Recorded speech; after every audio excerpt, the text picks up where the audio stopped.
et au respect des normes édictées.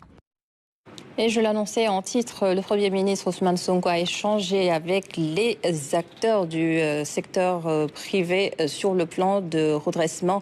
Les 16 organisations patronales représentées à cette réunion ont soumis toutes leurs préoccupations liées à cet agenda économique et social à Ramdao. Le secteur privé s'était tenu prêt à ce grand rendez-vous de partage depuis son annonce par le Premier ministre. La primature a donc servi de cadre aux échanges sans tabou sur le plan de redressement économique et social dans un contexte particulier. Ce que nous voulons, et nous l'avons toujours vu depuis 10 ans qu'on est sur le champ politique, nous croyons au secteur privé, nous voulons un secteur privé fort. J'ai toujours dit de 2014 à maintenant que je ne connais pas de pays qui soit développé sans une bourgeoisie industrielle forte.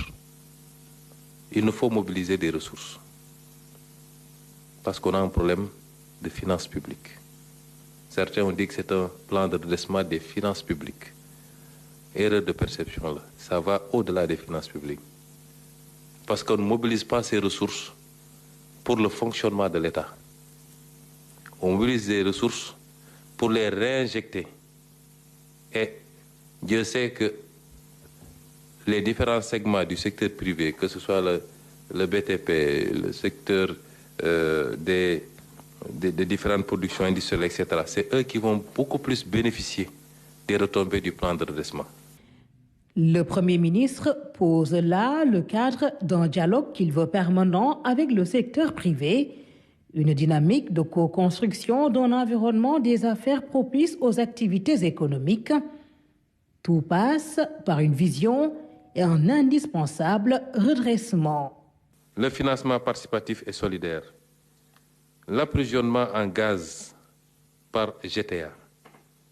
Rien que cette mesure peut régler énormément de choses.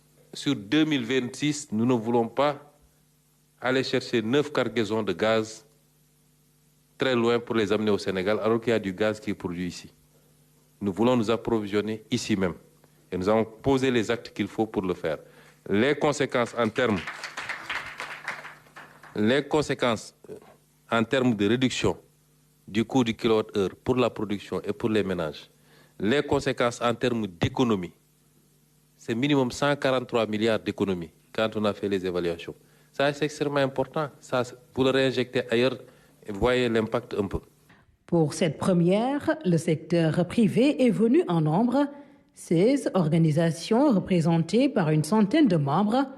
Du nouveau aussi dans leur approche, une unité clamée et la fin décrétée de l'affairisme d'État. Nous avons décidé d'essayer de mettre en place ce que nous avons appelé le Haut Conseil du secteur privé national. Le secteur privé a été le premier ensemble que le président de la République a reçu. Nous savons que vous voulez qu'il soit fort. Vous l'avez dit plusieurs fois.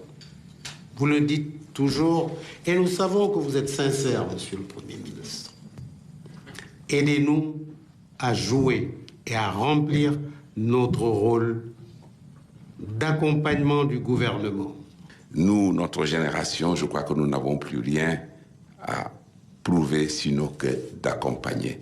Je l'ai dit à son Excellence, je vous l'ai répété en privé, notre ambition c'est de vous accompagner gracieusement.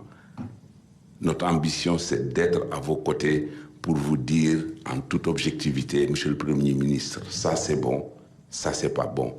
Et nous n'attendons rien de l'État. Si à nos âges nous n'avons pas pu construire nos vies, si à nos âges nous n'avons pas pu nous rendre utiles à notre pays, c'est le seul élément qui nous reste pour le restant de notre vie. Dans cette posture d'écoute et de clarification, le Premier ministre indique également la bonne lecture à avoir du plan de redressement. Quand vous appréciez le plan de redressement, ne l'appréciez pas comme étant un plan global qui répond à tout. Le plan de redressement répond à une question ponctuelle, précise. Comment faire pour rattraper cette dette cachée? comment faire pour aujourd'hui nous permettre d'assainir nos finances publiques, de dégager des marges budgétaires qui seront réinjectées dans l'investissement et donc qui vont contribuer à faire tourner l'économie par les chantiers publics qu'on va lancer, par la commande publique, etc. Ce n'est pas exclusif de toutes les autres activités, notamment de privé à privé. C'est ça le plan de redressement. Mais il vient trouver ici la vision 2050, il vient trouver ici le master plan, il vient trouver ici la stratégie quinquennale nationale. Donc c'est un ensemble, c'est un package. J'allais dire même, il vient trouver ici même la déclaration de politique générale que j'ai faite à l'Assemblée nationale il y a quelques mois. C'est un package.